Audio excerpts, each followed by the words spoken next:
Conocer la situación macroeconómica y saber interpretar la información pues nos permite dilucidar qué tipo de inversión es la más adecuada en cada momento, con lo cual podemos mejorar el rendimiento de nuestras carteras. En este vídeo tengo el placer de compartir una tertulia con Pablo Gil, que es economista, fue trader profesional de uno de los bancos más grandes aquí en España y además fue gestor del primer hedge fund español y ahora se dedica a la formación y la divulgación de contenidos a través de redes sociales. Y en este vídeo, junto con él, pues charlamos en una tertulia sobre pues, los puntos clave de los datos macroeconómicos y de qué se debe analizar en un escenario macroeconómico. Y cómo no, pues acabamos hablando también de la situación actual, de cómo está la inflación, cómo van los tipos y de esa posible o no recesión. Recuerda, dale al like para ayudarme a hacer llegar este contenido a más personas. Vamos con la charla.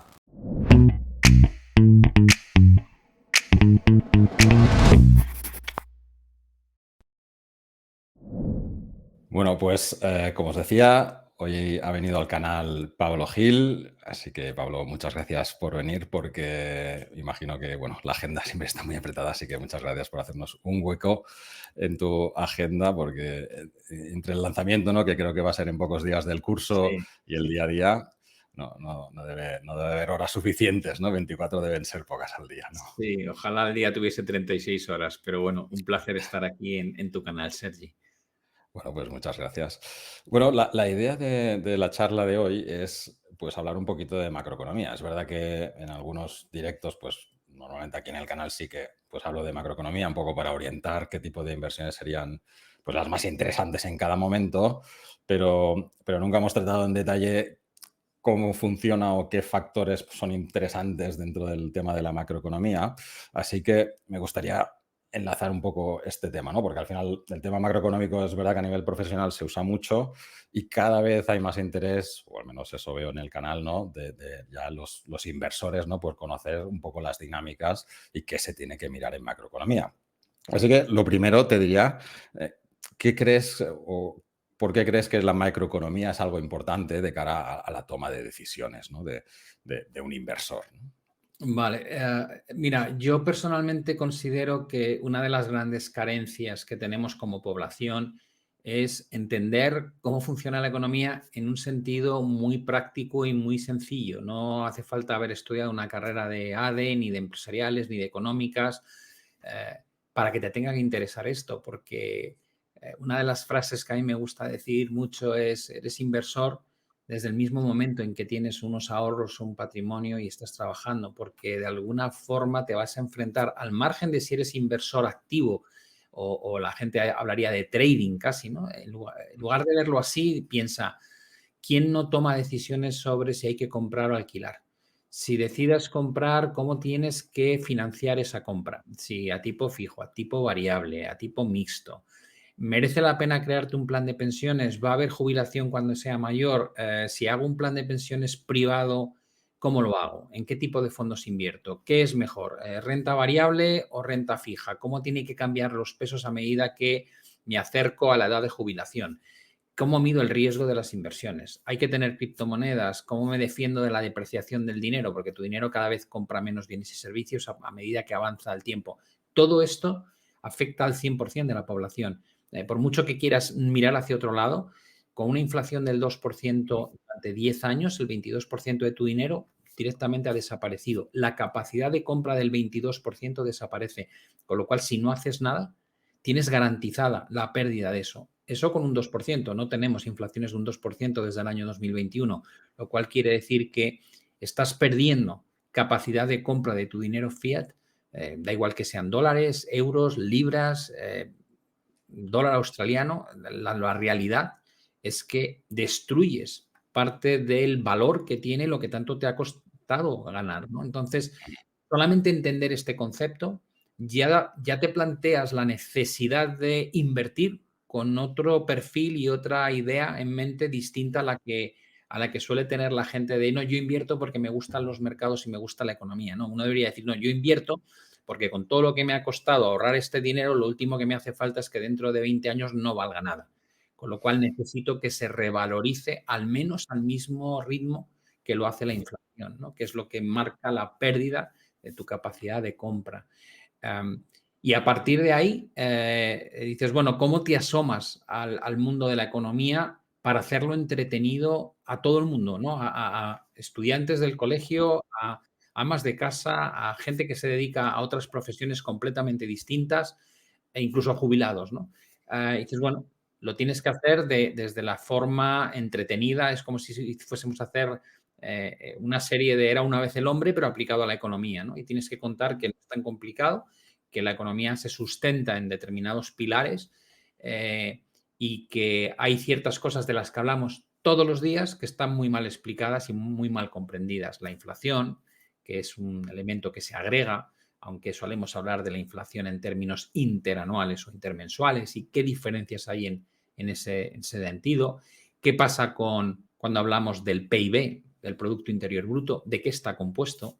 ¿Qué es lo que más pesa? ¿Qué le afecta a lo que más pesa? ¿Cómo puedo en páginas web gratuitas ver la evolución de los distintos componentes del PIB para intuir si estamos yendo hacia un proceso o ciclo de buena situación económica o lo contrario, que sería una recesión?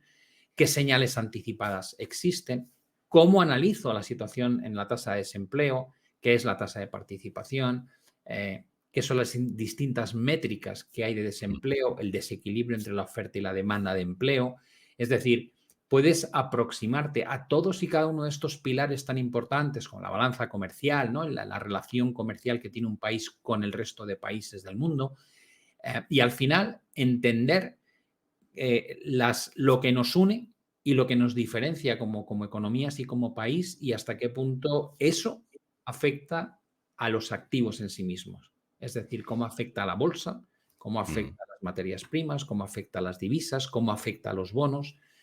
Y probablemente el tercer gran bloque que habría que entender y explicar muy detalladamente es cómo alteran los ciclos económicos las intervenciones que llevan a cabo los bancos centrales con la política monetaria y los gobiernos con la política fiscal.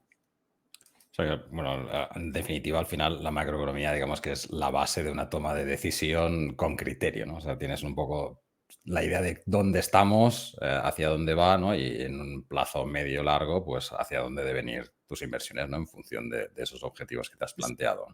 Sí, y si no tienes la dirección clara, al menos eres capaz de localizar esos catalizadores que hacen que la Ujú. dirección sea clara. Es decir, sabes qué debes vigilar de cara a poder tomar una decisión formada respecto a lo que quieres hacer con tus inversiones en el caso de que se produzca ese evento.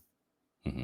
Bueno, me explicabas un poquito que hablábamos de, pues bueno, inflación es un factor importante, el PIB, el empleo, pues son factores importantes a seguir como datos macroeconómicos, pero ¿cuáles crees que serían los esenciales para un inversor, digamos, de a pie que no se dedica profesionalmente, pero aquello que dices, mira, esto deberías irlo mirando, pues oye, al trimestre, una vez cada 6 meses, ¿cuáles serían los básicos, ¿no? Es decir, este es el grupito que siempre hay que mirar, ¿no?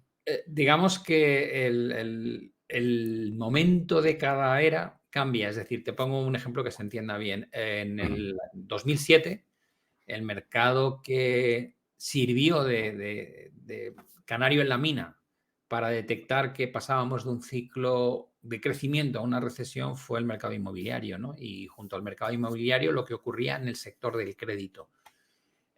No se detectó el colapso de la mm, bolsa porque la bolsa colapsase, sino que fue una concatenación de situaciones, ¿no? Descubrimos que no era sostenible la burbuja inmobiliaria y en el momento en que empezó a pinchar, lo siguiente que descubrimos es que el mercado de crédito había sido utilizado de una manera pues muy poco coherente por parte de la banca, que se había apalancado sobre un mercado inmobiliario concediendo préstamos a gente que no era capaz de pagarla, el famoso subprime.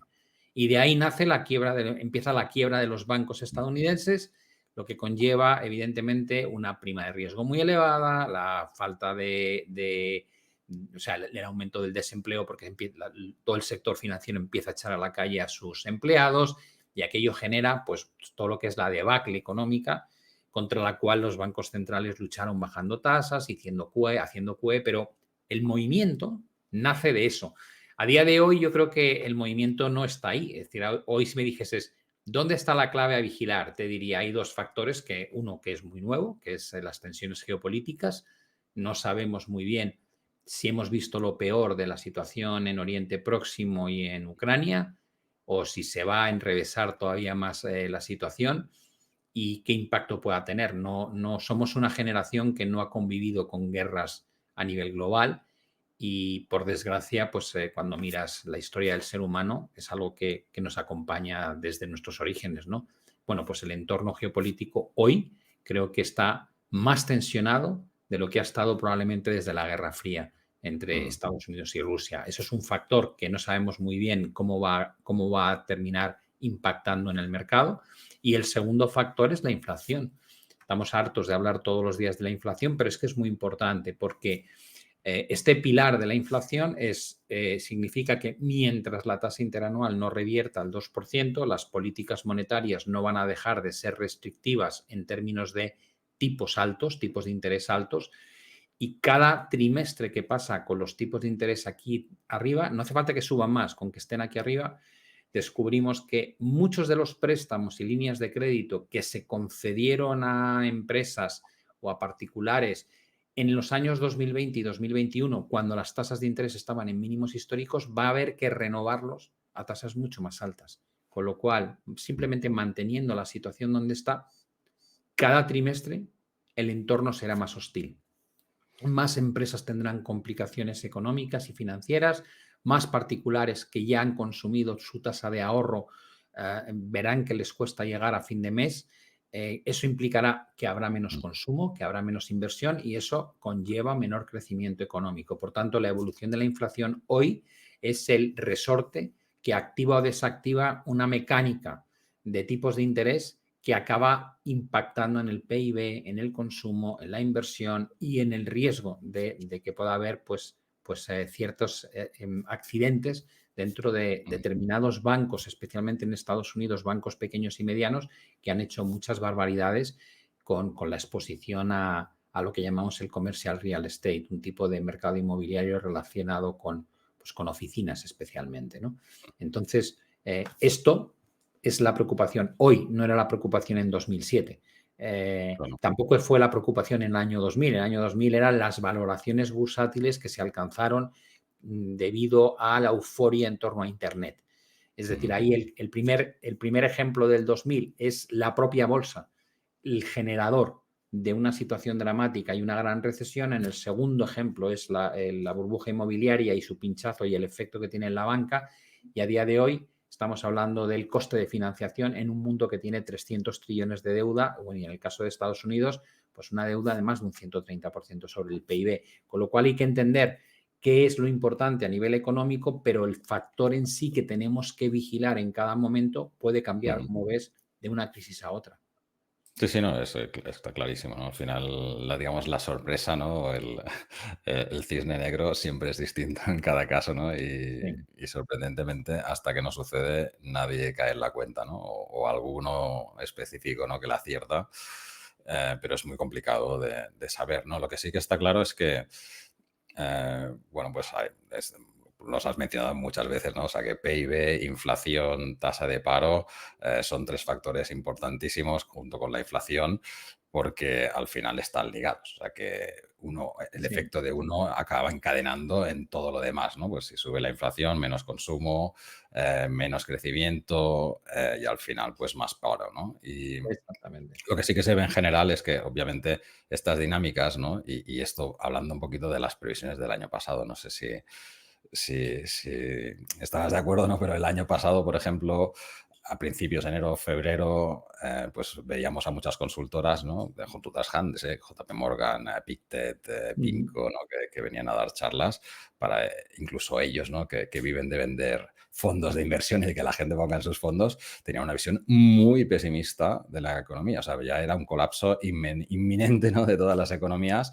Y sin embargo, ha pasado el año, llevamos un año y medio más tarde y bueno, pues es verdad que está llegando, ¿no? Porque vemos que estamos acercándonos a un debilitamiento económico, especialmente en Europa, pero digamos que los factores macro siempre tienen un funcionamiento muy lento, ¿no? O sea que no es una previsión, no es algo que tengas que tener en cuenta para una decisión de trading o de inversión a corto plazo, sino que es una cosa de hacia dónde vamos, ¿no? Es más esta orientación o no? Sí, y aparte, digamos que el análisis macro lo que te dice es cuánta desviación percibes que hay entre cómo cotizan los activos y cómo crees que deberían cotizar respecto a la situación económica que atraviesa cada región, cada país o a nivel global, ¿no? A nivel mundial. Pero fíjate que el ejemplo que has puesto es muy bueno. Cuando a principios de 2023 el escenario era muy negativo, se centraba principalmente en que había una inflación descontrolada todavía, lo cual exigía que los bancos centrales llevasen a cabo políticas de subidas de tasas de interés como no veíamos desde los años 80, ¿no? Entonces decíamos, el argumentario que se utilizaba era va a aumentar el coste de financiación mucho más, eso va a hacer más caro el préstamo o las líneas de crédito y eso va a llevar a un menor consumo, a una menor inversión, a un mayor gasto público por el pago de los intereses de la deuda. Y dices, vale, y el análisis era correcto. ¿Qué es lo que no tuvimos en cuenta la mayoría de nosotros o infravaloramos? Pues en este caso las políticas fiscales, ¿no? Hemos dicho antes la importancia, la política monetaria es la que lleva a cabo el Banco Central o la Reserva Federal, la política monetaria es la que lleva a cabo el gobierno, ¿no? La política fiscal es la que lleva a cabo el gobierno. Entonces, en Estados Unidos, que es la primera potencia económica del mundo, dices, ¿cómo pueden haber crecido tanto en 2023? Digo, bueno, pues porque al gobierno actual se le ha ido completamente la cabeza y está aplicando estímulo fiscal casi al mismo nivel que lo hacía en 2020 y 2021 cuando estábamos en pandemia. Es decir, a pesar de que la economía estadounidense ha crecido y se ha recuperado con creces de la debacle del COVID, lo cierto es que han seguido exactamente igual, han seguido echando dinero de forma masiva a la sociedad, a las empresas, facilitando el acceso a una liquidez brutal y eso ha compensado los efectos de restringir por el lado de los tipos la accesibilidad al crédito, ¿no? ¿Cuál es el resultado? Dices, pues tienes a un banco central, como es en este caso la Reserva Federal, que ha llevado los tipos hasta el 5,25, 5,50. Tienes a un gobierno que no ha hecho más que echar dinero directamente a la economía y el resultado es que no han conseguido, está la inflación, salió ayer, ¿no? Recientemente 3,4, según miras la inflación general o miras inflación subyacente 3,8. El objetivo es un 2, estamos lejísimos del objetivo de tal. Han pasado 3 años y dices, bueno, no lo has conseguido en parte porque lo que has hecho es compensar el efecto de la política monetaria restrictiva con una política fiscal expansiva. Ahora bien, ¿tiene coste? Digo, sí, claro, has llevado a Estados Unidos a ser uno de los países más endeudados del mundo, superado en el G7 solo por Japón, con una deuda que ya le cuesta más de 1 billón de intereses al año, una necesidad de seguir emitiendo deuda, aunque sea para pagar los intereses, y estás entrando en una espiral peligrosísima donde probablemente si no le meten mano a este gasto fiscal desproporcionado, acabarás generando una desconfianza en la calidad de la deuda que emites y en la propia divisa en la que lo emites, ¿no? Es una jugada de muy largo plazo, pero están sentando las bases para un desastre si siguen así. Y si deciden, como se ha hecho en Europa, empezar a ser fiscalmente responsables de nuevo, a intentar reducir la deuda sobre el PIB, reducir el nivel de déficit, entonces todo ese estímulo que tanto ha ayudado al crecimiento económico se lo vas a quitar, lo vas a drenar y lógicamente el efecto que vas a tener es un desplome del consumo, desplome de la inversión y probablemente entrada en recesión. Eso sí, la parte buena es que si ocurre eso, la inflación dejará de ser el gran problema del que hablamos todos los días. Claro, sí, sí. Bueno, al final es lo que se dice, ¿no? Que están soplando y sorbiendo a la vez, ¿no? Exactamente. En Estados Unidos, así que la situación es simplemente estática, ¿no? No está haciendo efecto ni la política, ninguna de las dos como debería, ¿no? O una está compensando la otra. Porque, bueno, y ya que hablábamos de los dos, ¿no? De los dos lados del Atlántico, ¿no? De Europa y Estados Unidos, pues está claro que de momento Estados Unidos, y gracias un poco a la política fiscal, ¿no? Y a todo el gasto enorme que está haciendo el gobierno, supuestamente también porque están en año electoral, ¿no? Y tienen que conseguir, pues, mantener la economía para ser reelegido, ¿no? En este caso Biden. Entiendo que quizás en algún punto van a tener que frenar, ¿no? Porque obviamente la bola de deuda es enorme. En este sentido, ¿cómo ves entonces la economía de Estados Unidos en el medio plazo, ¿no? En los próximos año, 12 meses, 6 meses? ¿Crees que irán orientándose hacia aquí? Porque en cierta manera dependiendo de la toma de decisiones de Estados Unidos, aquí en Europa estamos un poco entre la espada y la pared, ¿no? En el sentido de que aquí sí que tenemos las economías o las principales prácticamente paradas, ¿no? En este momento y tenemos unos tipos elevados, pero también estamos en la situación de que todavía tenemos la inflación un poco alta. Si bajamos mucho los tipos, podemos generar inflación o importar inflación porque al final casi todo lo que es energía y demás, o elementos y muchas cosas las compramos en dólares, por tanto, esto nos puede traer pues una situación de inflación y no sé si recesión o no, pero y esta sería la pregunta, ¿no? Pero sí que parece que en esta inflación ya estamos entrando y entraremos de aquí muy poco, ¿no? Entonces tenemos un Estados Unidos que todavía está fuerte y no tiene por qué bajar los tipos, porque al final, mientras funciona, ¿para qué tocar? También creo que los bancos centrales en general actúan mucho. Lo que hacen, o lo que ya evitan es algún error que pasó en el pasado de moverse sobre previsiones, ¿no? Y creo que han pasado a moverse, no, a reaccionar sobre los hechos ya consolidados, ¿no? O sea, la inflación no es problema, no subirá, es temporal y al final, uy, nos hemos pasado. Sí. Dale, ¿no? Entonces fue de golpe. Y me da la sensación que con el tema de ahora, ¿no? De decir, bueno, tenemos que bajar tipos, sucederá lo mismo, ¿no? Lo aguantarán al límite y cuando llegue el momento, uy, nos hemos pasado, hay que bajar rápido, ¿no? No sé Sí, cómo ves las dos partes, ¿no? Estas dos patas, sí, porque sí. dependemos mucho de Estados Unidos y depende de lo que hagan, aquí puede acabar siendo un desastre real. Simplemente porque aquí se supone que estamos haciendo las cosas mejor desde el punto de vista pues como tú decías, ¿no? De política fiscal, de ser responsables, etcétera, mientras que los otros no, y de momento tienen la batuta, ¿no? O son digamos, tienen la hegemonía, al menos a nivel divisa, ¿no? Que es lo que más nos podría impactar, ¿no? Sí, bueno, yo creo que lo has descrito muy bien, ¿no? Por un lado, dices, el país que dopa con política fiscal expansiva obtiene a cambio una economía que crece bastante, que es Estados Unidos, y el área geográfica, como es la zona euro, donde que se quiere ser fiscalmente un poquito más responsable, pues paga el precio de que tienes crecimientos paupérrimos del 0,1, del 0,3 o del 0, incluso algún trimestre de menos 0,1 desde hace 5 trimestres, ¿no?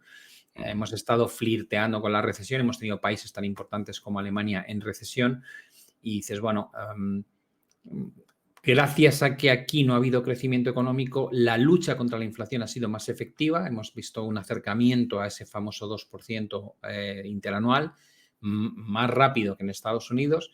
El problema ahora es que los últimos datos que llevamos viendo de PMIs, ¿no? Es un indicador económico que te puede ayudar a anticipar lo que va a pasar con el PIB, se han ido fortaleciendo tanto en el sector manufacturero como en el sector servicios en Europa y eso te da pie a intuir que el PIB va a ir recuperando un poquito de solidez. El último dato ya ha sido 3 décimas por encima de lo que estábamos acostumbrados y bueno, da la sensación de que vamos a poder esquivar la recesión técnica tal y como se conoce con 2 trimestres consecutivos negativos y que vamos a tender a ir mejorando. Otra cosa es hasta dónde, ¿no?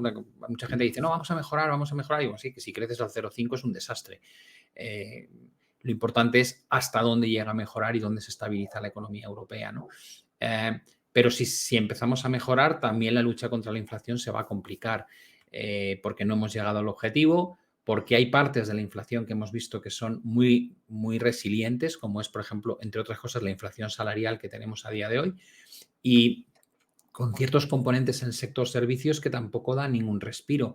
Entonces, dices, bueno, de cara a Europa, digo, bueno, sí, yo vería razonable algún corte de tipos, pero desde luego no entrar en un ciclo de bajadas de tipos, a lo mejor algún retoque de 0,25, si me apuras 0,50, pero no sé hasta qué punto eso va a ser suficiente como para reactivar la economía europea cuando estamos ahora intentando ser más justos y estrictos con la política fiscal, ¿no? Le estamos pidiendo a los gobiernos que gasten menos, que recauden más. Entonces yo, si me dijeses opinión de Europa, digo, si Estados Unidos se mantiene como está, vamos a estar en la UCI, vamos a estar con crecimientos entre el 0 y el 0,8% durante este año y rogando que la inflación se acerque más al 2% para poder estimular por el lado de tipos, que no parece que vaya a ser fácil. Ujú. Por el lado de Estados Unidos, dices, hombre, si hacen frente al gasto fiscal y alguien levanta la mano, alguien con dos dedos de frente y te dice, oye, esto no vamos por buen camino, vamos hacia el abismo si no controlamos el gasto, si hiciesen ese cambio de opinión, creo que Estados Unidos no solamente viviría un soft landing, sino que a lo mejor entraría en recesión, porque es una economía que se ha acostumbrado a estar dopada de forma recurrente desde el año 2009. Entonces, como le quites ese estímulo, creo que les va a venir el mono, les va a venir el bajón, ¿no? Ujú. Entonces, dices, ¿cómo afectaría el bajón de Estados Unidos a Europa? Digo, muy mal, evidentemente, porque nuestra economía estamos diciendo que si bien parece que se está librando de entrar en recesión, eh, no tiene unas perspectivas de crecimiento fuerte, sino de un crecimiento anémico, pero es un crecimiento anémico en la medida en que el resto no dé problemas. Si la primera economía del mundo se desacelera mucho y traslada una mayor prima de riesgo y percepción de falta de confianza a nivel global, en Europa ya sabemos que sufrimos muchísimo cualquier crisis que se ejecuta en Estados Unidos o que tiene lugar en Estados Unidos. Con lo cual, tenemos un panorama, digamos, de mucha inestabilidad potencial y un riesgo muy grande como la inflación nos remita y que afectaría a las dos regiones. Sí, sí, bueno, está claro. Entonces vamos a tener que estamos a expensas de Estados Unidos una vez más, ¿no? Como Sí. de costumbre. Entonces, lo que me gustaría también tratar, y es un poco, bueno, pues, por ejemplo, ahora tenemos una visión macro, ¿no? Que, pues, nos has explicado muy bien. Entonces, una vez te construyes una idea macro, porque al final es verdad que no deja de ser opiniones, ¿no? Yo creo que nadie la acierta, al final es tener tu propio criterio y decir, mira, yo creo que va a pasar esto y esta es tu base, ¿no? Que obviamente la aprendes pues leyendo o oyendo a mucha gente, leyendo muchos informes y coges una idea general que es tuya y que nadie tiene razón en esto. Hasta que no se ve el desenlace, pues siempre te puedes equivocar, ¿no? Y de hecho pasa muchas veces.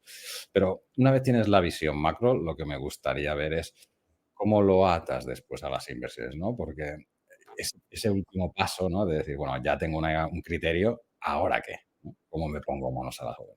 Sí, aquí este es un punto clave, ¿no? Tú puedes detectar un exceso o un defecto en la cotización de un activo, pero luego tienes que decidir cuándo entras y si entras y cómo lo implementas, ¿no? Muchas veces es más importante la implementación que la propia idea, ¿no? Yo siempre pongo el ejemplo tú puedes llegar a la conclusión de hay que comprar bolsa y esa conclusión la alcanzas en el año 2000, ¿no? Imagínate, muy mal momento, pero en el año 2000 decides hay que comprar bolsa. Y digo, bueno, pues entre haber comprado el SP 500 o haber comprado el IBEX, la diferencia es que en uno no ganas dinero y en el otro has ganado mucho. Es decir, hay que comprar una acción. Digo, bueno, pues fíjate, si hubieses comprado Nvidia, qué bien te iría, y si hubieses comprado pues Citibank, te iría fatal. Ujú. Eh, um, entonces, llega un momento y dices, ¿qué es mejor? Decidir la decisión en sí de quiero estar expuesto. Digo, no. La decisión importante es cómo implementas o cómo maximizas el retorno de la implementación de tu idea, ¿no? Porque si fallas, hay mucha gente que dice, el oro va, y yo me acuerdo que decía, el oro va a subir, el oro va a subir. La gente me decía, me estoy comprando mineras. Y dices, pues mira, el oro ha subido y las mineras realmente no lo han hecho muy Sí, bien. se nos han movido, exacto. Claro, entonces tú has acertado en la idea, pero realmente no has maximizado el retorno en torno a esa idea, ¿no? Entonces, ese punto es crucial. Hay que entender eh, que tu mecánica de análisis, más allá de lo que es el entorno macro y donde crees que van a estar las oportunidades, tiene que bajar un escalón, ¿no? Y tienes que ser capaz de localizar esas áreas o oportunidades donde realmente vas a ver un rendimiento positivo si aciertas la idea. Si no la aciertas, evidentemente, pues lo normal es que no lo tengas, que no tengas un resultado bueno. Entonces, a partir de ahí tienes como muchas mecánicas que puedes aplicar. Puedes utilizar herramientas de análisis fundamental que están solamente eh, validadas para obtener opinión sobre la bolsa o los índices o los sectores de renta variable.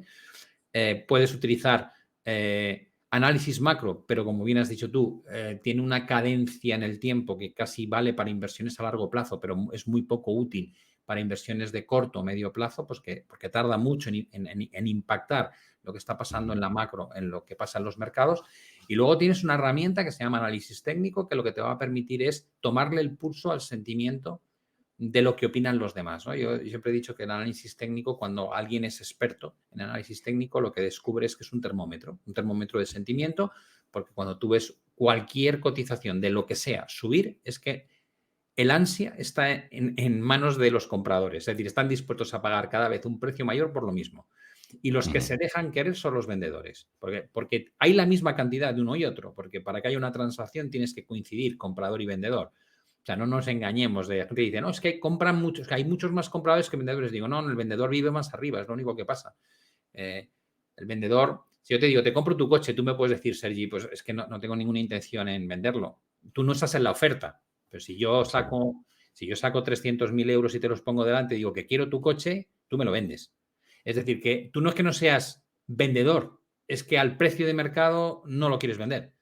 Pero a determinado precio, claro que eres vendedor, tú y todo el mundo. Ujú. Entonces, lo que hay que entender es esa mecánica. Una vez la entiendes, dices, vale, entonces, ¿qué hago cuando miro un gráfico? ¿Qué hago cuando miro la evolución de los candlesticks? O me da igual la técnica que uses. Digo, simplemente estás observando qué opina la mayoría.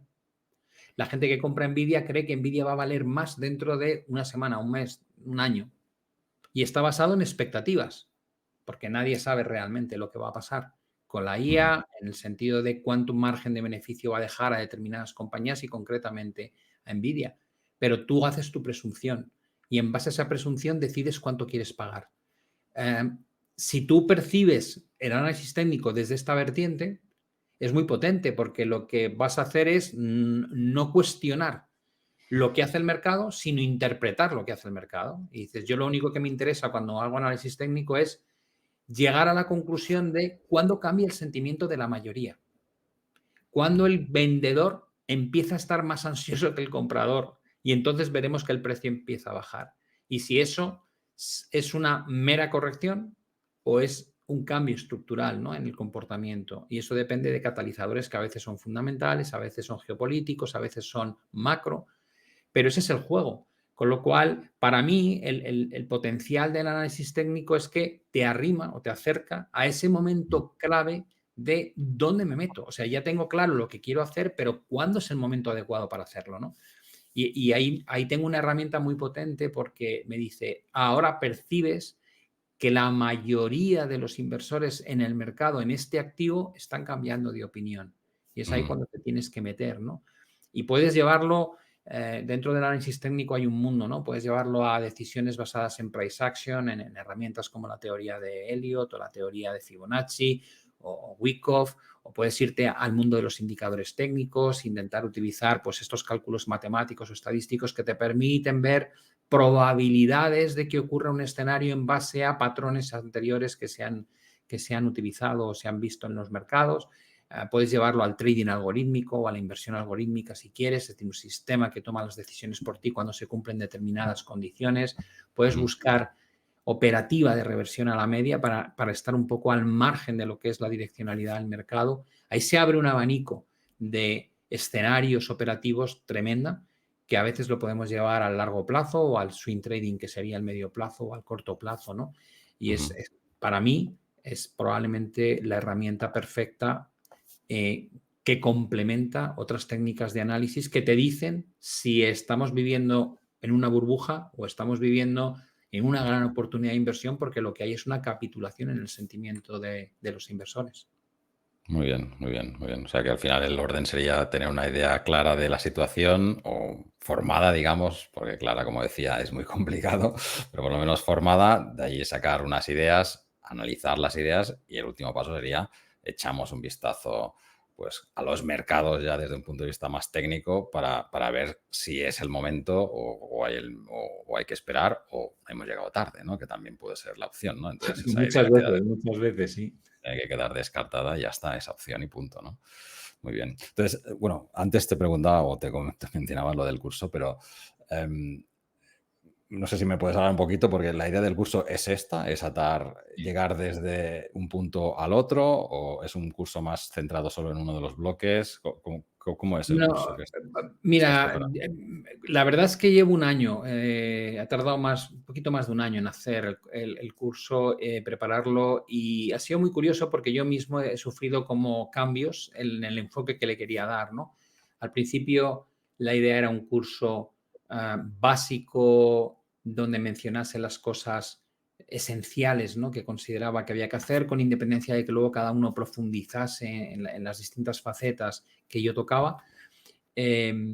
Pero yo tengo, pues, entre mi canal, el libro, seminarios que imparto todos los martes, feedback del curso macro, pues bueno, llegué a la conclusión de que había ahí una necesidad complicadísima por eso he tardado un año, complicadísima de cumplir, y es, claro, el universo de usuarios es gigante, ¿no? Y te encuentras gente que acaba de desembarcar por primera vez en los mercados y que Correcto. viene con la idea de, oye, yo no, mira, con esta inflación mis ahorros cada vez compran menos, ¿qué puedo hacer para evitarlo? Pero no sé nada. Sí, Tengo, sí, de yo creo eso, que exacto, sí, sí. Yo creo que la parte esta de la inflación, ha hecho que mucha gente empiece a interesarse ya por claro. lo menos saber gestionar un poquito su dinero, ¿no? Y esto sí que ha sido algo muy interesante, ¿no? Cuando te meten la mano en el bolsillo, todos reaccionamos, ¿no? Y es lo que ha pasado. La inflación es meter la mano en el bolsillo de todos los ciudadanos del mundo y decir, dame parte de tus billetes, y dices, un momento, espera, espera, espera, que esto,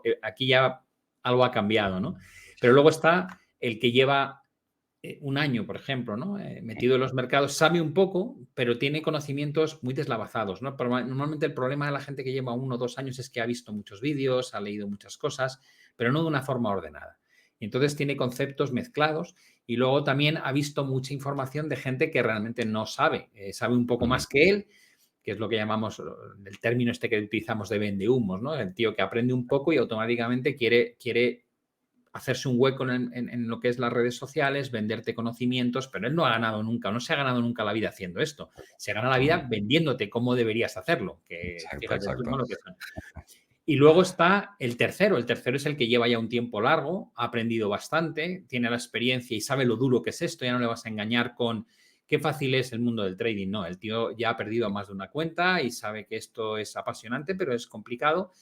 Y la parte básica ya la tiene adquirida, pero le falta el orden, la consistencia y sobre todo el determinar qué conforma una buena metodología de inversión y cómo se lleva a cabo la toma de decisiones final, ¿no?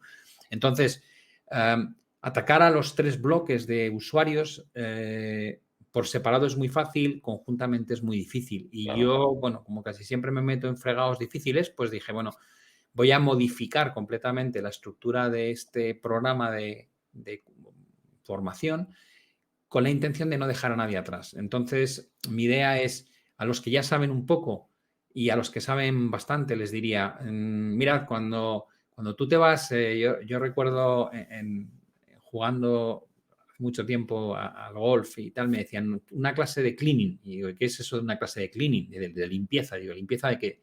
Dice, de errores, de cosas que haces mal y no eres Sí, consciente ni que las haces mal. Bueno, pues en este caso creo que habría que tomarse, para aquellos que tienen un poco de experiencia, como si esta formación fuese un proceso de limpieza de conceptos mal aprendidos y sobre todo mal implementados. Porque yo veo mucha gente que controla ciertas cosas, pero luego actúa radicalmente al contrario de lo que debería en base a sus conceptos. Con lo cual, me gusta decir, bueno, vacía la taza para que la podamos llenar de nuevo, ¿no? Como decía Buda, si está llena, por mucho que yo eche agua o té encima, esto no va a ningún lado. Entonces, exacto.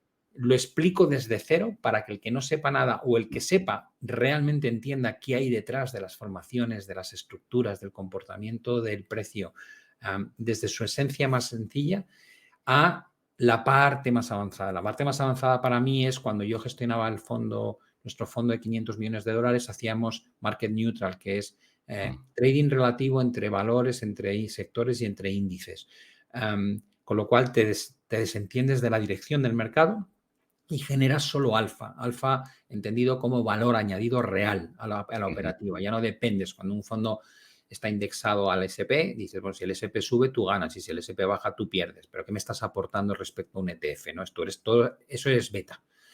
Alfa es, da igual que el SP suba o baje, yo si lo hago bien gano dinero.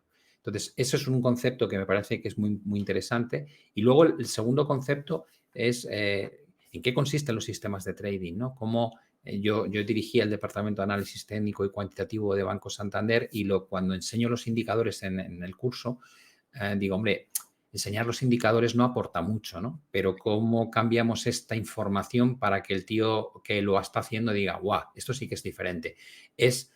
Vamos a trabajar distintas reglas de compra y venta con cada indicador y distintos mercados y Ujú. vamos a generar un sistema con esas reglas totalmente objetivo, que no haya inspección visual, que nos diga qué habríamos ganado o perdido con cada una de esas reglas en cada uno de esos mercados, qué parte de la estadística, cómo se lee, qué parte hay que mejorar, qué parte es buena ya, para que la gente entienda realmente cada vez que pone una media móvil, 2 medias, 3 medias, un oscilador de medias, un parabólico, un MACD, un estocástico, un RSI, un Commodity Channel Index, un ADX, unas bandas de Bollinger, ¿qué puede esperar que ocurra con el Ujú. uso de esos indicadores y esas reglas operativas en la realidad?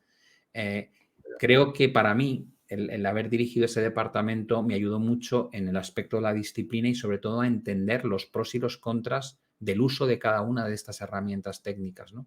Porque Ujú. lo otro es solo teoría. Entonces, esos dos bloques, el bloque, digamos, de macroeconomía, el bloque de cómo aterrizar las ideas macro e implementarlas desde una perspectiva técnica, son 2 de 3. Y luego te queda el bloque final, que tal vez es el más apasionante porque es el menos conocido, porque de este solamente pueden escribir realmente los que han cruzado el Sáhara, como digo yo, ¿no? Si has Ujú. cruzado el desierto, tú sabes las fases que te van a tocar vivir, la sed que vas a pasar y cuando vas a ver espejismos, es decir, hay que haber estado ahí, ¿no? Sí, sí. Entonces, la parte de psicología del trading, yo que llevo casi 4 décadas, pues he hecho un compendio de lo que considero el gran riesgo al buen analista, ¿no? Hay muy buenos analistas y muy pocos traders buenos. Y la diferencia Sí, sí. entre uno y otro es el factor psicológico. Y esto se entiende fenomenal cuando piensas en un deporte, ¿no? Dices, ¿qué hace diferente a Federer, a Djokovic o a Nadal del resto? También juegan muy bien. Digo, ya, pero hay muchísimos que juegan también muy bien. Digo, ya, pero es que la cabeza de esta gente es prodigiosa porque dan el 100% en los momentos más complicados, mientras que el Ujú. resto se hunde. Bueno, pues a los traders les pasa lo mismo. Tú puedes tener muy claro lo que hay que hacer, pero cuando empiezas a perder dinero o cuando lo ganas muy rápido, el factor emocional te descoloca completamente. Entonces, ¿cómo afrontamos las rachas, las relaciones riesgo-beneficio? ¿Cómo protegemos las pérdidas? ¿Cómo decidimos qué importe ponemos en cada estrategia? ¿Cómo diversificamos la cartera? ¿Cómo luchamos contra las emociones? ¿Qué tipo de trader no queremos ser e identificar esas figuras de las cuales hay que huir? ¿Cuál es el mindset correcto a la hora de hacer trading? ¿Cómo puedo buscar ejercicios, incluso de relajación, si me noto que he Ujú. perdido completamente el control de la situación? ¿Cómo evitar actitudes ludópatas? ¿Qué es un escenario realista en términos de ganancias que puedes esperar? Y cualquier otra cosa simplemente es juego al azar y para eso vete al casino. Creo que tocar toda esta parte tan importante de lo que surge entre la cabeza ordenada y metodológica y el sentimiento emocional que te genera el corazón una vez te metes en esta actividad, pues es un complemento muy bueno que mucha gente me dice, sí, esto será un 20. Digo, no, no, esto es el 70 o el 80% del éxito cuando gestionas. Porque si lo otro no haces nada, pero con lo otro, que es la condición necesaria, no es lo suficiente. Si luego no respetas tu análisis, si no respetas tu metodología, ¿qué más te da? Mucha gente sabe qué tiene que hacer para adelgazar, pero si luego no es capaz de llevar a cabo ese plan, Claro. aunque el plan lo tenga muy claro, no sirve de nada, ¿no? Entonces, creo que el programa de la formación entre curso macro, metodologías de inversión y psicología del trading, lo que te permite es ver una visión 180 grados o de toda la película y saber que para tener éxito necesitas controlar las tres facetas, ¿no? Que sí. Bueno, yo creo que en esto de lo que contabas, vamos, a mí me ha pasado por todo esto, ¿no? De tener unos gráficos con 40 indicadores que al final no sabes qué leer y no es imposible interpretar nada. Y la parte esta de ludopatía, ¿no? Que llega un momento que tienes que diferenciar qué tipo de operaciones estás haciendo, ¿no? Porque llega un momento que empiezas a operar de forma compulsiva casi, ¿no? Sí. Y la verdad es que me ha llevado muchos años, ¿no? Corregir esto. Y al final, pues, es verdad que ahora, pues, tampoco es que haga trading, pero sí que hago operaciones de vez en cuando y con muy poquitos indicadores, con una cosa muy específica, muy sencilla y sobre todo con cabeza, ¿no? De decir, bueno, pues oye, a cuánto vamos, ¿no? Y cuánto tengo que proteger y cuánto no. Y esto creo que es esencial porque sobre todo lo de la cabeza es lo que te lleva a perder, ¿no? O sea, sobre todo cuando estás ganando, eres el rey y entonces Totalmente. te sobreconfías y te viene un batacazo que te tira por los suelos en 2 semanas el trabajo de un año, ¿no? O sea que muy Sí, interesante. cierto. Tengo que preguntarte algo más del curso que digo, esto se lo tengo que preguntar. Creo que el lanzamiento es el día 3 de junio a las 7:07. ¿Por qué las 7:07? Mira, una de las cosas que he tenido que aprender yo en los últimos 2 años es a delegar. Es decir, yo pasé de ser el hombre orquesta, de los que pensaba en el contenido, preparaba las PPTs, me grababa los vídeos, los editaba, le metía los hashtags, la descripción, contestaba los comentarios de las redes sociales, luego me creaba la miniatura y luego el corto para meterlo en otras redes sociales y atendía a la televisión y a la radio y escribía el artículo y mientras hacía el curso y tal. Y llega un momento en que te explota la cabeza y dices, es materialmente imposible que llegues a esto. Y entre una de las diversificaciones en las que he delegado es marketing.